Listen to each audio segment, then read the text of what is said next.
Imagine being so allergic to red meat that even the smell could send you into anaphylactic shock.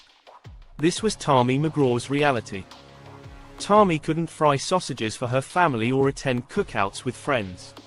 Every whiff of sizzling meat was a potential death sentence. One day, after inhaling fumes while volunteering at her son's school cafeteria, Tami passed out while driving home.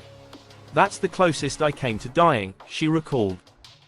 Desperate for a solution, Tami discussed an unconventional therapy called Xolair with her allergist. Originally approved for asthma, Xolair had shown promise in reducing food allergies. Her doctor agreed to prescribe Xolair, hoping it would help with her severe meat allergy. The results were astonishing. Soon, Tami could cook red meat in her house again. She even dared to take a bite of bacon and hamburger, and she was fine. Although she still avoids red meat due to her developed distaste, Tami no longer fears cross-contaminated utensils or lingering fumes. "I could go in places without fear," Tami said. "I could go out to eat." Since 2016, she has been living a pretty normal life. Xolair, a treatment initially meant for asthma, gave Tami her life back. But why did it take so long for such a solution to reach patients like her?